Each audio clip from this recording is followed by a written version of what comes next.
डोंबिवली में शिवसेना शिंदे गुट पार्षद रमेश म्हात्रे ने अस्पताल में घुसकर डॉक्टर्स को पीटा और अपनी इस घटिया हरकत के सफाई देते हुए कहा कि उन्होंने ऐसा कुछ नहीं किया और कैमरा एंगल गलत है। एक जनसेवक की जिम्मेदारी तब ज्यादा बढ़ जाती है जब वो सार्वजनिक रूप से नजर आता है। लेकिन म्हात्रे के इस कुकृत्य से ये साफ हो गया है कि भाजपा और उसके दोस्तों का चरित्र ही ऐसा है। इस तरह के लोगों पर चुनाव लड़ने से प्रतिबंध लगाए जाने की जरूरत है। अगर सत्ता के नशे में अस्पताल भी सुरक्षित नहीं तो आम जनता कहां जाएगी?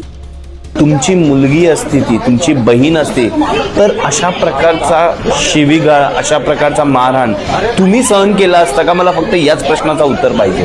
तर तुम्ही बघू शकता हे जे नगरसेवक आहेत कशा प्रकारे त्या डॉक्टरांवरती शिवीगाळ आणि मारहाण करतायत।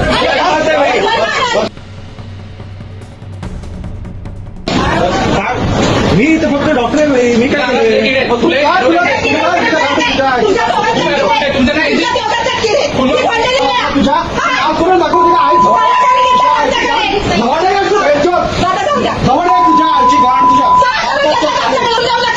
चेहरा बघून घ्या, त्याचा चेहरा बघून तुला बाहेर तुझ्या आईला ठेवली, तुझ्या फोन का नाही दिला?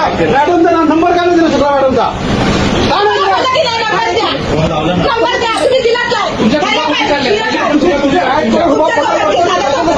तुझ्या बहिणीला फोन लागला, तुझ्या आई तुझ्या आईची गाड तुझ्या पेशंटला तुम्ही मुंबईला पाठवता आता ह्या कंडिशन मध्ये?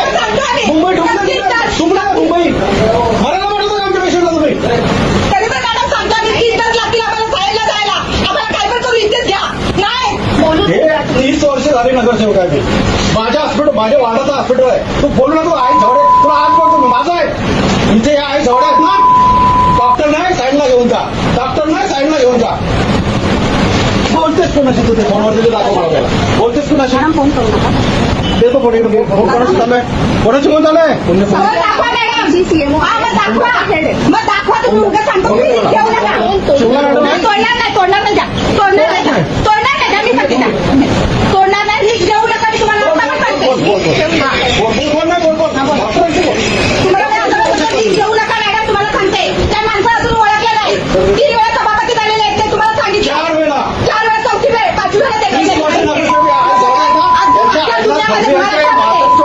या साईडला ह्या पाठवतात भेटतो साईडला. भडवा आले ना इथे, भडवा तू भडवा आहे का यांचा भेट?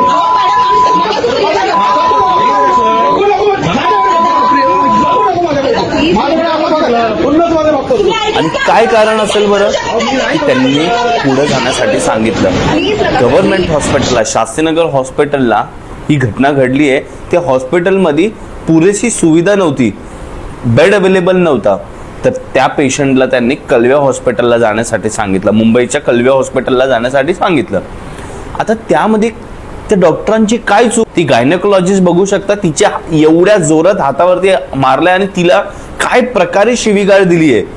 तुमची मुलगी असते, ती तुमची बहीण असते, तर अशा प्रकारचा शिवीगाळ, अशा प्रकारचा मारहाण तुम्ही सहन केला असता का? मला फक्त याच प्रश्नाचा उत्तर पाहिजे।